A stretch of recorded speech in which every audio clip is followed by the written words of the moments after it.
Donc tout d'abord, merci aux organisateurs de me donner l'opportunité de présenter ici ce matin les travaux qui ont été réalisés au sein du LEM3 essentiellement sur l'endommagement dynamique. C'est un travail collaboratif, donc merci aux organisateurs, donc avec Christophe Zanotta, Alain Molinari, Cédric Sartori de l'Université de Lorraine, un doctorant, Manoj Subramani, qui réalise sa thèse dans le cadre d'un projet européen Marie Curie, et puis une forte contribution de Nicolas Jacques, que je remercie aussi pour la collaboration. Donc l'objectif, c'est de décrire ce que l'on a fait sur l'endommagement des matériaux ductiles sous chargement dynamique. Donc quelques éléments de contexte pour commencer, avec un lien avec ce qui se fait en quasi-statique. Je prends ici un exemple tiré de Benzerga et Leblanc en 2000. Vous avez une éprouvette entaillée qui est soumise à un essai de traction, tout simplement. Et ici, vous avez la force en fonction du déplacement. Et typiquement, vous pouvez voir qu'il va y avoir un long plateau, synonyme de plasticité. Donc aujourd'hui, on va parler essentiellement de matériaux ductiles, donc avec énormément de plasticité cumulée. Et à partir d'un certain moment, vous allez avoir le triptyque classique d'endommagement, nucléation, croissance et coalescence, conduisant à la rupture. Si on regarde maintenant plus en détail la microstructure, ce qui va nous intéresser aussi, c'est de voir comment l'endommagement est cumulé au sein de l'éprouvette. On va voir qu'en quasi-statique, vous pouvez avoir plusieurs mécanismes de coalescence, mais vous avez globalement la croissance de cavité, puis le phénomène de coalescence par striction du ligament intervide. Vous pouvez avoir aussi croissance de cavité et une localisation de la déformation, alors via des mécanismes divers, mais ça peut être une localisation par bande de cisaillement ou par nucléation secondaire de vide, donc ce qu'on appelle le void sheet. Alors, typiquement, ce qu'on observe, c'est que la coalescence en quasi-statique va apparaître à des niveaux de porosité assez faibles. Maintenant, si on compare à ce qui se passe en dynamique, par exemple sur les travaux de Gray aux États-Unis, on peut constater que là encore, vous allez avoir de la nucléation de vide, de la croissance de vide, mais ces vides vont croître de manière beaucoup plus intense, beaucoup plus longtemps, ce qui fait que la phase de coalescence va être beaucoup plus réduite. Et vous allez avoir apparition d'un mécanisme qu'on appelle le mécanisme de coalescence par empiètement géométrique, c'est-à-dire que les vides vont se rencontrer, conduisant à la rupture directe, en gros, de l'éprouvette. Donc il y a forcément des mécanismes différents, et on va expliquer d'où viennent ces différences entre le quasi-statique et le dynamique. Là encore, pour quelques éléments de contexte, évidemment, je vais parler de chargement dynamique, en complément de ce qui a été vu hier avec la semi-plénière de Jimédo Kondo. En quasi-statique, forcément, vous résolvez les équations d'équilibre. En dynamique, l'effet d'accélération est primordial. Donc, partout, vous verrez l'accélération apparaître. Et au niveau énergétique, il ne faut jamais oublier la contribution supplémentaire qui va être l'énergie cinétique, qui aura un rôle fondamental et qui pourra expliquer un certain nombre de phénomènes que vous pourrez observer. Voilà donc des éléments de contexte. Et l'objectif donc de la présentation, c'est d'illustrer les effets d'inertie sur l'endommagement des matériaux ductiles en dynamique. Alors pour nous, en dynamique, c'est à des vitesses de déformation assez hautes. Ça va typiquement démarrer à 10 puissance 4 secondes moins 1, et ça va aller jusqu'à 10 puissance 6, 10 puissance 7 secondes moins 1. Et l'observation classique dans l'endommagement, ce que nous on appelle l'endommagement dynamique, donc c'est ce phénomène qui apparaît ici, que l'on peut voir ici représenté par cet essai ou cette occurrence non voulue parfois, où vous avez ici une plaque au repos qui va être percutée par une bille à grande vitesse. Du fait de la ductilité, ça va générer un cratère en face d'impact. Ça va générer des ondes de compression qui vont se réfléchir en ondes de tension. Et le croisement des ondes va faire que vous allez avoir la création d'une écaille qui peut se séparer et aller à très très grande vitesse. Donc c'est ce phénomène-là que l'on cherche à comprendre. Donc mon exposé va être divisé en plusieurs parties. Tout d'abord, je vais m'appuyer sur des expériences en laboratoire. Vous allez voir quelques essais, notamment français.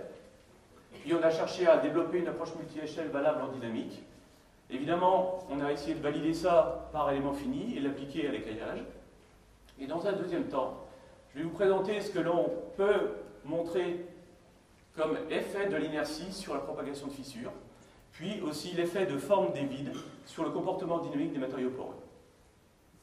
Donc pour commencer, je vais vous présenter donc les essais d'impact de plaques, qui sont la façon de voir en laboratoire, d'avoir un contrôle assez propre de l'essai, qui permet d'observer la rupture des matériaux à grande vitesse de déformation. Donc là, je parle de 10 puissance 4, 10 puissance 5, voire au-delà. Et puis voir aussi l'observation de l'endommagement. Tout d'abord, vous avez une cible au repos qui va être percutée par un impacteur. La cible est toujours plus épaisse. Vous allez voir tout de suite pourquoi. La vitesse de l'impacteur est de l'ordre de 300 mètres à 1000 mètres par seconde, voire plus. Donc c'est très rapide. Et l'impact va générer des ondes de choc, donc des ondes à l'intérieur. Vous allez voir ici un diagramme de Lagrange, donc position lagrangienne en fonction du temps. Ici, ce trait vertical, c'est la position de l'interface. Du fait de l'impact, vous allez générer, alors je schématise, hein, c'est un peu plus compliqué, mais vous allez générer des ondes de compression premièrement élastique, puis des ondes de compression plastique, qui vont se réfléchir aux surfaces libres en ondes de tension. Et du fait de la géométrie, puisque la cible est plus épaisse, alors naturellement, le croisement des ondes de tension va se faire au sein de la cible, dans le plan d'écaillage. Ce qu'on appelle le plan d'écaillage, c'est purement géométrique. Et la rencontre des ondes de tension va générer des contraintes très élevées de plusieurs gigapascales, voire plusieurs dizaines de gigapascales, conduisant à l'initiation, la croissance et la nucléation des vides, nucléation, croissance et coalescence, et rupture au bout d'un certain temps. Donc en dynamique, il y a nécessité d'avoir, en dynamique des matériaux ductiles, il y a nécessité d'avoir un certain temps de cumul de porosité pour aboutir à la rupture. L'essai dure quelques microsecondes.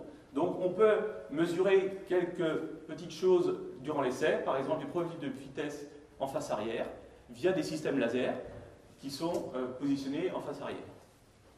Et puis on peut aussi observer les échantillons post-mortem. Alors je vais m'appuyer beaucoup sur les travaux très précis de la thèse de Gilles Leroy en 2003 sur du tantal, où il a fait un travail remarquable sur l'endommagement des matériaux type tantal. Vous avez ici le profil typique de vitesse de face arrière, qui est la résultante du trajet des ondes donc de compression, de traction, au sein de la cible. Avec les points remarquables ici, que j'ai positionnés avec des ronds, qui correspondent à l'arrivée des ondes, différents types d'ondes. Alors tout d'abord, le premier signal que vous allez observer, le premier signal de vitesse que vous allez observer en face arrière, ça correspond à l'arrivée des ondes élastiques, vous donnant la limite d'élasticité de Lugoniot. Puis rapidement, la vitesse en face arrière va atteindre un plateau qui correspond peu ou prou à la vitesse d'impact. Cette vitesse d'impact va être maintenue pendant un temps assez long qui correspond à l'arrivée des ondes de tension élastique qui vont faire décroître la vitesse en face arrière. Si le matériau est purement élastique, vous allez avoir un créneau parfait. La vitesse va retomber à zéro. Évidemment, comme vous êtes à très haute vitesse, le matériau s'endommage. Donc vous allez avoir initiation de l'endommagement à ce point-là, réaccélération en face arrière, puis rupture, quelques vous voyez, microsecondes ou dixièmes de microsecondes plus tard. Donc voilà ce que l'on peut observer. On cherche essentiellement à avoir des données précises sur cette grandeur-là, qui est la différence de vitesse entre la vitesse d'impact et la vitesse au point de réaccélération. Puisque à partir de là, on va chercher par une méthode inverse, par des modélisations, à retrouver la contrainte maximale qui existait au sein de la matière avant l'initiation de l'endommagement. Alors on peut aussi, en tout cas c'est ce qu'il a fait Gilles Leroy dans sa thèse, il a aussi analysé très finement la façon dont l'endommagement est cumulé. Et vous allez voir que lorsque la vitesse d'impact augmente, ici c'est la position du plan d'écaillage, là où l'endommagement va se localiser, vous allez avoir nucléation, croissance de cavité, et la densité de vide va croître avec la vitesse d'impact, avec l'intensité du choc en fait, jusqu'à séparation complète de l'éprouvette et création, éjection d'une écaille, lorsque ça va très vite. Donc on voit bien la densité, création de petites fissures, puis toutes ces fissures-là vont coalescer pour séparer la plaque en deux. Vous pouvez avoir plus d'informations sur ces travaux-là. Alors, en laboratoire, on peut aussi observer d'autres phénomènes d'endommagement dynamique pour des applications différentes. Par exemple, ici, lorsque vous avez un laser qui va déposer une énergie très importante sur une plaque fine, par exemple du tantal, là encore, vous voyez ici les dimensions, c'est de l'ordre de 250 microns. Et là encore, l'impact laser va arriver ici, vous avez endommagement de l'autre côté, en face arrière. Donc typiquement, c'est de l'endommagement dynamique. Si maintenant, au lieu de prendre du tantal, vous prenez un matériau tel l'étain qui aura des propriété à température de fusion plus basse, au lieu d'avoir l'éjection d'une écaille, vous allez avoir l'éjection de gouttelettes, puisque vous allez faire fondre le matériau en face arrière, et vous aurez des éjectats que vous pouvez récupérer et analyser la taille des gouttelettes. Donc voilà ce qu'il est possible de faire en laboratoire pour analyser, pour avoir des données expérimentales sur l'endommagement dynamique. Il y a de nombreuses contributions en France, à l'ENSMA, au PIM et à d'autres endroits, associés souvent au laboratoire du CEA ou de la DGA. Donc, on a voulu essayer de comprendre comment ces phénomènes-là se créaient. Donc, on a essayé de proposer une approche multi-échelle. Mais avant toute chose, je voudrais revenir sur des choses qui ont été faites de la littérature depuis bien longtemps, parce que ce n'est pas nouveau, ces effets de prise en compte de l'inertie pour la croissance de cavité. Et les précurseurs, en fait, c'est la mécanique des fluides, où vous avez, on peut faire une analogie un parallèle assez fort entre la croissance d'un vide et puis la croissance d'une bulle dans de l'eau. Et la croissance d'une bulle dans de l'eau est régie par l'équation de Rayleigh-Plesset depuis plus d'un siècle, où vous avez la différence de pression entre la pression à l'infini et la pression dans la bulle, qui se scinde en trois termes. Vous avez un terme de tension de surface, qu'on peut négliger ici en solide, un terme de viscosité, donc de comportement, et un terme inertiel, que vous voyez ici, qui est proportionnel à la masse volumique du fluide. Bon, ça peut être de l'eau, ça peut être n'importe quel liquide. Vous voyez apparaître la taille du vide, son accélération et sa vitesse au carré. Donc typiquement, vous allez avoir toujours cette même structure liée à l'effet micro-inertiel, ce que j'appelle moi l'effet micro-inertiel, c'est-à-dire que vous allez avoir introduction naturelle d'une longueur interne dans le modèle qui va induire des régularisations très intéressantes dès que vous voulez faire des éléments finis. En mécanique du solide, ça a été un peu plus tardif. Pour ma part, je pense que la première étude complète sur l'effet micro-inertiel, ça concerne le travail de Carol et Hall sur la compaction dynamique des poudres d'aluminium, où ils sont basés sur une approche basée sur le motif de sphère creuse, donc ça a été déjà présenté par J. Meadow hier, modèle assez classique en endommagement des matériaux ductiles. Vous avez ici un vide de rayon A, vide externe entouré de matière, le rayon externe est B, ce qui fait que la porosité de ce matériau-là, c'est A sur B au cube. Et il a étudié sous chargement sphérique. Et la résolution du problème est assez simple, je vous propose ici en un transparent. Donc vous considérez cette sphère soumise à un chargement sphérique d'expansion. Forcément, le champ d'expansion, c'est un champ radial. Du fait de l'incompressibilité et pour satisfaire les conditions limites en vitesse de déformation, le champ est uniquement radial sous cette forme-là. Si on suppose que la matrice est parfaitement plastique, alors on a juste à résoudre l'équation de conservation de la quantité de mouvement. Comme le matériau est parfaitement plastique, sigma θ moins sigma r, c'est la limite d'élasticité du matériau, donc c'est sigma 0. Et donc on peut intégrer directement entre A et B, et ça donne tout simplement le modèle de Carol et Hall quand la matière est complètement plastifiée.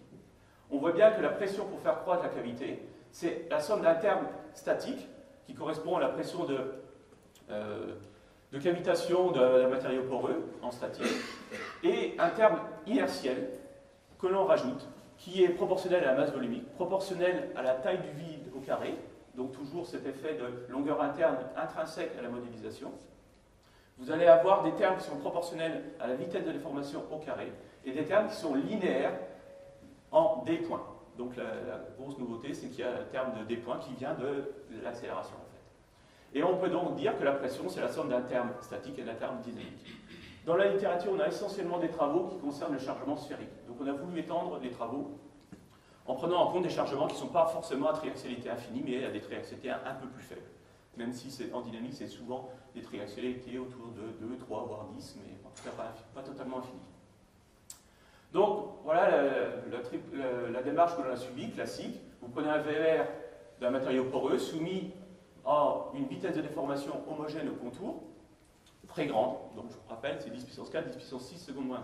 La porosité est assez faible dans les matériaux métalliques, donc ce qui fait qu'en voisinage de la cavité, vous allez avoir des très très grandes, si on néglige l'élasticité, vous allez avoir des très très grandes vitesses, très très grandes accélérations, et vous allez avoir de très fortes vitesses de déformation. Comme on est en dynamique, le matériau a une certaine masse volumique, qui est rho, donc en fait ce vide est entouré de matière qui a une masse. Et donc quand vous allez très vite, il faut le bouger. Et donc c'est très dur à bouger à très grande vitesse, donc vous allez avoir cette masse qui va être confinée, et donc ces effets micro-inertiels, donc la présence de l'accélération locale, fait que la croissance du vide va être plus ou moins freinée. On verra que c'est souvent freiné, mais ça peut être accéléré. Et que, évidemment, pour faire croître, il faut injecter plus d'énergie et donc modifier la contrainte. Et on a pu montrer qu'en utilisant l'extension du lemme de Hill-Mandel en dynamique, on peut montrer que la contrainte totale, c'est la somme d'un terme, définition classique en homogénéisation, donc moyenne des contraintes locales, plus un terme lié à l'accélération. Donc ce terme-là, je signale que ce terme-là, c'est le champ solution de l'équation divergence égale rho gamma. Donc ce terme inclut déjà le terme d'accélération. En tout cas, il y a déjà une influence de l'accélération dans ces termes-là. Il est très difficile de résoudre, cette définition est jolie, mais il est très difficile de trouver le champ solution d'un problème dynamique pour une géométrie de vide, pour un chargement complexe. Alors, je veux être honnête, en rendant hommage aussi aux travaux de Wang et Yang de 97 qui nous ont bien inspirés pour commencer cette approche-là. Alors, puisque c'est très difficile de trouver la solution du problème, parce que si on a la solution, ben, il n'y a pas d'étude à faire, alors on a proposé une deuxième approche qui se base sur le principe des puissances virtuelles et l'utilisation des champs cinématiquement admissibles.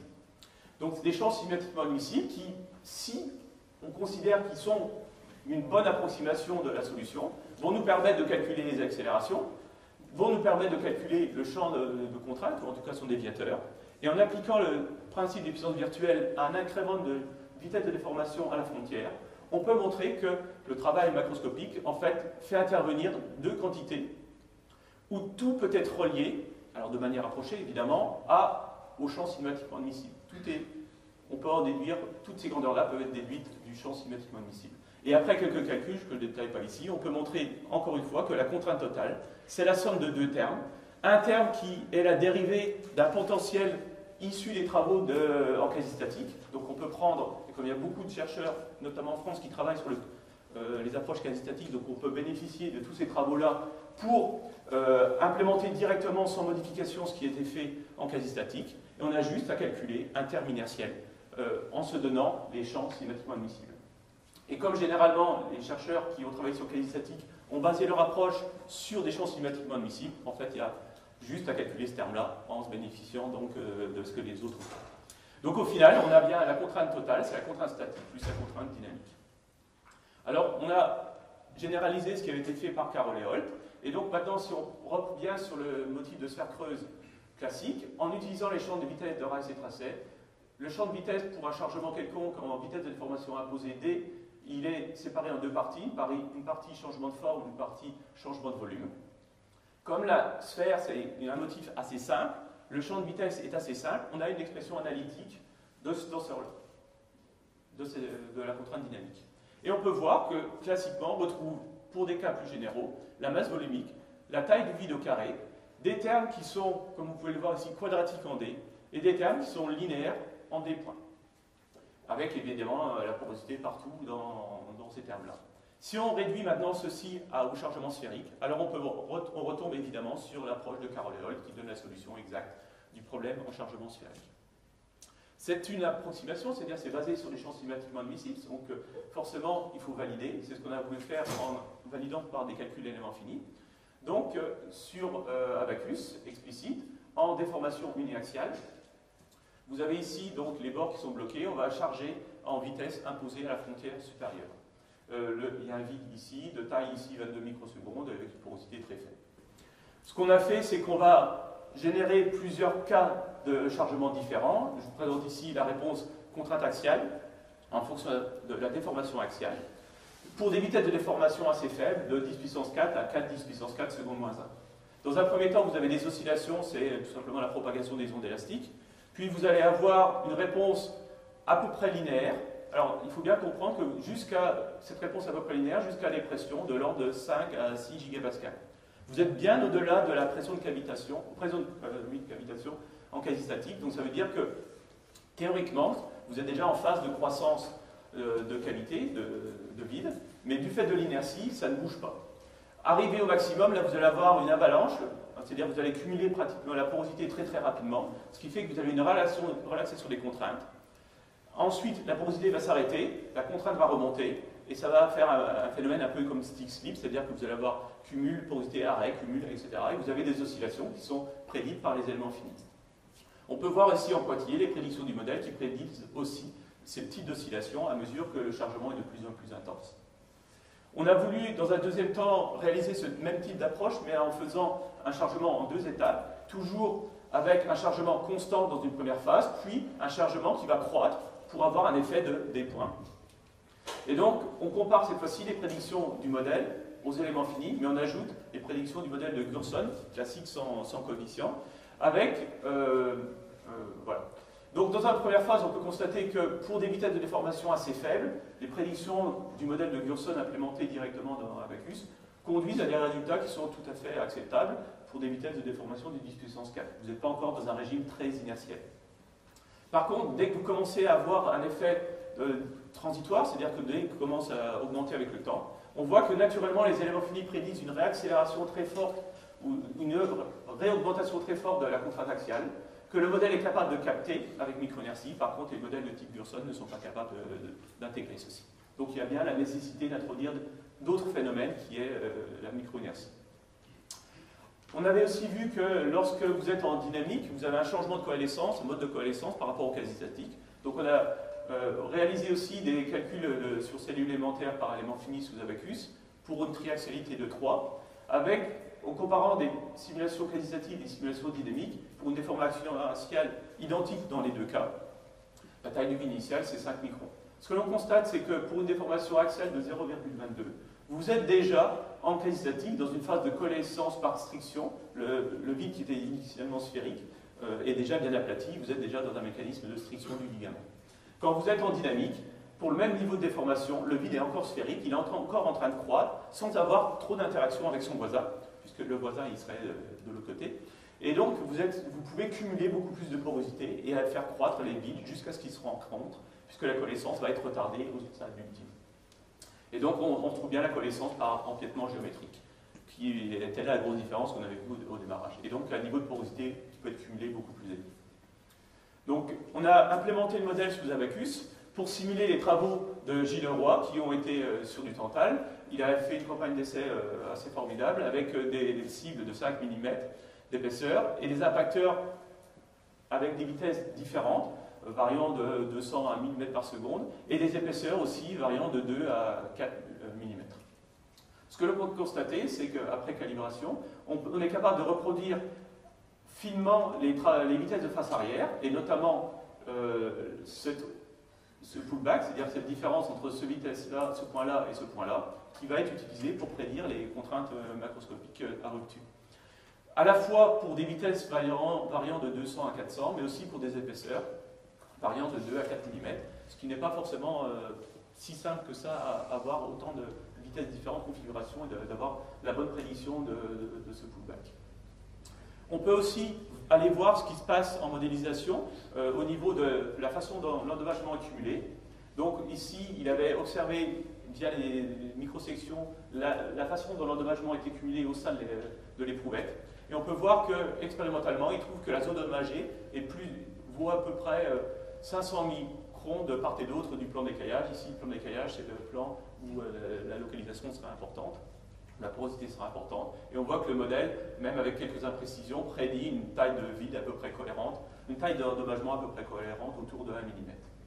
Puisque le modèle a intrinsèquement, par construction, une taille de vide, on peut calculer la taille de vide moyenne au sein de l'éprouvette, et expérimentalement, il a fait de nombreuses mesures, comme vous pouvez imaginer, en comptant les vides, en les mesurant, en additionnant tout ça.